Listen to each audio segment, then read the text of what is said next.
Fala turma, bem-vindos a HT Controls e mais um vídeo do nosso quadro de vamos falar de eficiência, performance e segurança.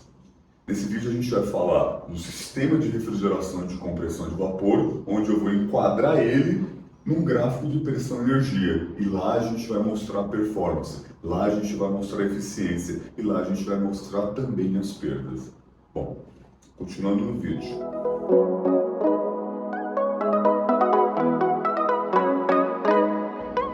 Voltando aqui, vamos mostrar um pouquinho dessa questão da refrigeração industrial e como que a gente consegue medir essas questões de performance e eficiência. Aqui eu tenho um sistema muito básico onde a gente consegue verificar compressor, condensador, dispositivo de expansão e evaporador. No vídeo anterior, a gente mostrou esse funcionamento do sistema e aqui eu vou falar muito rapidamente. Eu tenho um sistema onde o regime é 35 de condensação e menos 10 de evaporação. Então aqui eu tenho o evaporador, nesse evaporador existe troca de calor com fluido secundário, ar ou água. Esse ar ou água traz o calor do meu processo, do meu produto. O fluido refrigerante, no caso o amônia, ganha calor e se evapora. É recuperado pelo compressor e depois ele é comprimido pelo meu condensador. Lá no meu condensador eu rejeito o calor, qual calor que eu ganhei do evaporador dos meus produtos, mas que eu injetei através do processo de compressão.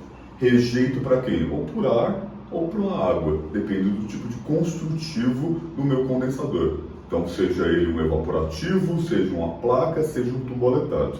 Okay? Esse fluido refrigerante saiu do meu condensador, uma pressão e temperatura de condensação saturado, entra no meu dispositivo, existe uma redução da pressão, sai do meu dispositivo como um vapor úmido, existe o título ou uma quantidade de vapor, nesse caso de 15%, 85% de líquido e 15% de vapor, entra no meu evaporador, por isso o sistema é chamado de expansão seca, já essa mistura, esse fluido refrigerante ganha calor e começa a se evaporar, até secar dentro desse meu evaporador. Consequentemente, esse nome desse construtivo desse sistema de alimentação é expansão seca. Por quê? Porque o líquido evapora e seca dentro do evaporador. O problema é, nesse tipo de construção, eu preciso ter evaporadores construtivamente maiores, maior área total, para eu manter a mesma área de troca térmica efetiva.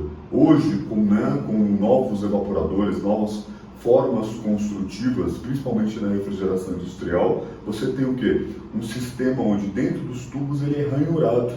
E essa ranhura promove um movimento, um turbilhamento de líquido lá dentro do evaporador, o que promove uma área molhada melhor, uma área de troca térmica menor, diminuindo essa construção total. Mas isso tudo é muito novo. Até então isso não existia. Existia no ar-condicionado, existia na refrigeração comercial, que já há muitos anos o pessoal fazia com um tubo de cobre.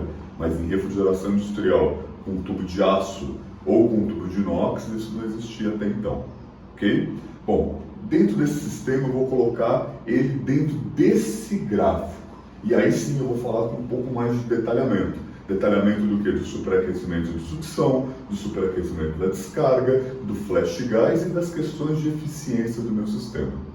Esse gráfico aqui é um gráfico onde na vertical, no meu eixo Y aqui, eu tenho pressão e nesse eixo X eu tenho o quê? Energia ou entalpia. O que significa aqui? Aqui eu estou medindo quanto de energia cada quilo de fluido possui naquele momento.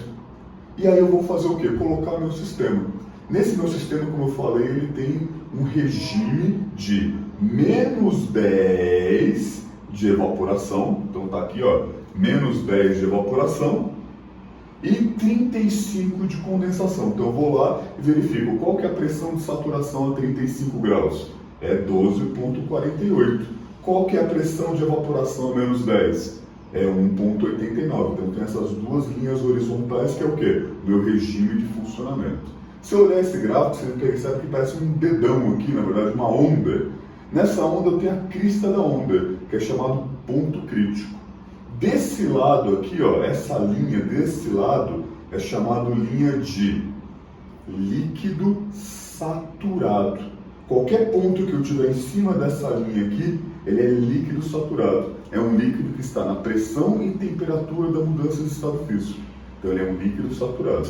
Desse outro lado aqui, ó, qualquer ponto que eu estiver em cima dessa linha aqui, desse dedão, dessa onda, ele é chamado vapor saturado. É um vapor 100% vapor que está na pressão e temperatura da mudança de estado físico. Muito bem. Desse lado aqui, fora do dedão, eu tenho uma coisa chamada área de vapor superaquecido. O que significa? Eu tenho vapor a uma temperatura maior do que a temperatura de saturação na dada pressão. Por exemplo, vapor a um bar a 100 graus. Lá, nessa situação, o que eu tenho? Eu tenho vapor saturado. Por quê? Porque ele está na pressão e temperatura de saturação. Vapor a um bar de água, tá? A 120 graus é um vapor que está a uma temperatura maior do que a temperatura da mudança de estado físico naquela pressão. Então ele é um vapor superaquecido em 20 graus. Então nessa região todos os vapores aqui são vapores superaquecidos, são vapores a uma temperatura maior do que a temperatura de saturação na pressão que tiver aqui. Desse outro lado aqui fora, eu tenho uma coisa chamada área de líquido subresfriado. Por exemplo, estou a nível do mar e eu tenho água. Água a 100 graus no estado líquido. Então eu tenho uma água líquida saturada. Então por quê? Porque a 100 graus ela está na pressão de saturação, que é a pressão de nível do mar. Se eu tiver uma água a 90 graus, eu tenho o quê? Uma água subresfriada. Por quê? Porque naquela pressão ela está numa temperatura inferior à temperatura de saturação naquela pressão. Qual que é a temperatura de saturação? 100. A água está quanto? 90. Então ela está 10 graus subresfriado. Okay? E como que essa linha funciona? Por exemplo, aqui, ó, eu tenho uma linha de 35 graus, então ela vem desse lado de líquido subresfriado, entra aqui, ó, quando eu estou dentro do meu gráfico, ela é reta. Por quê? Porque não existe mudança de temperatura. E depois chega aqui no final, ela desce. Então ela faz aqui um cabelo, né? Ela vem aqui, entra no gráfico reto e depois desce aqui. Então tenho isso aqui, ó, várias linhas de diferentes temperaturas. Muito bom. E aqui, dentro desse gráfico aqui também, dentro desse dedo, dessa onda, eu tenho umas coisas chamadas linhas de título. O que são essas linhas de título? Elas identificam quanto de vapor eu tenho na mistura, líquido mais vapor. Lembra a saída do dispositivo de expansão? O que acontecia na saída do dispositivo de expansão? O que eu tinha? Líquido e mais 15% de flash gas. Então, qual que é o estado físico quando eu tenho mistura, líquido mais vapor? O estado físico é vapor úmido. E se o estado físico é vapor úmido, eu preciso saber qual que é o título, quanto de vapor eu tenho na mistura. Então, nesse caso aqui, ó, nessa linha, quanto de vapor que eu tenho? 0, porque é líquido saturado. E depois eu vou ter outras linhas, linha de 5, linha de 10, linha de 15, 20, 30, 40, 80, 90 e 100. Por quê? Porque eu tenho 100% de vapor. E, consequentemente, eu vou ter o quê? Uma mistura saindo de líquido saturado, ganhando calor, evaporando até virar vapor saturado. A mesma forma no condensador, onde eu vou ter uma condição de vapor saturado até virar o quê? Líquido saturado. Então, eu vou desenhar o meu sistema aqui dentro. Então, aqui a gente tem o quê? A minha medição do meu sistema. Eu tenho compressor, saída do compressor, eu tenho o item 2, ponto 2. O que é o ponto 2? É um fluido a 12,48 bar, a uma temperatura de 65, 30 graus superaquecido. Ele sai do 2, entra no condensador. Dentro do condensador eu tenho 2 linhas, onde rejeitou calor sensível e aí dessuperaqueceu, até virar o quê? Vapor saturado. E depois ele perdeu calor latente, até ele sair como? Líquido. Que tipo de líquido? Líquido saturado. Entra no dispositivo de expansão, existe uma redução da pressão, a energia não é para fora, a energia é para dentro através da formação de flash gas, e eu tenho diminuição da pressão e da temperatura de 35 para menos 10. Entra no meu evaporador uma mistura, que é o chamado vapor úmido, 85 de líquido e 15 de vapor, e depois ele ganha calor e evapora até sair do evaporador, como vapor saturado, e depois eu tenho um superaquecimento inútil na linha de sucção, de 1 até 1 milímetro. Muito bom. Muito bem. E no meu gráfico, então, o que eu tenho aqui? Ó? Eu tenho o ponto 1, eu tenho vapor saturado a menos 10 graus. Nesse ponto 1 em linha aqui eu tenho vapor superaquecido, ele ganhou calor, então tem uma linha aqui, ó, que é essa linha aqui, ó. Ela está fazendo isso, ó. Pá, tá vindo assim, ó. Veio, entrou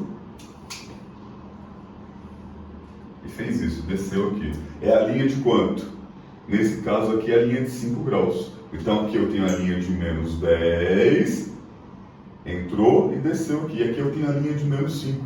Então o que vai acontecer? Ele superaqueceu quanto? 5 graus. Então eu vou descer com essa linha até lá onde ela cruza a pressão. Por quê? Porque no ponto 1 linha a pressão é 1,89. 1,89. E a temperatura? A temperatura é quanto? Menos 5. Então cruzei aqui e achei o quê? Pressão com a temperatura, duas linhas se cruzando, eu tenho o ponto onde eu vou ter o meu ponto 1 linha. Esse é o que? A sucção, entrada do compressor. E aí eu tenho essas linhas aqui subindo, que é as linhas de compressão. E essas linhas de compressão são chamadas linhas de compressão isoentrópica.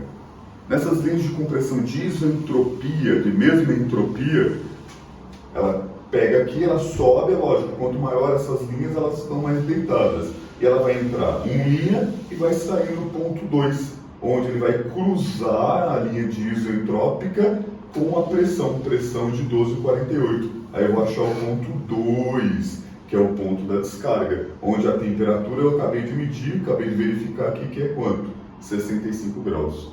Então o que eu vou ter? Entrada, saída do meu condensador, da saída do meu compressor e entrada do meu condensador. No condensador ele vai perder calor sensível, está diminuindo de temperatura, até vapor saturado, vai perdendo calor latente. Como que eu sei que ele está perdendo calor latente? Porque ele está mudando de estado físico. O que ele tem aqui? Nessa situação ele é vapor saturado. E aqui ele vai fazendo o quê? Ele vai aumentando, né, a quantidade de líquido, vai diminuindo o título. Até eu chegar aqui eu tenho quanto de título? 0 ou 100% de líquido. E aí o ponto 3, eu tenho que uma linha isoentálpica. O que é isoentálpica?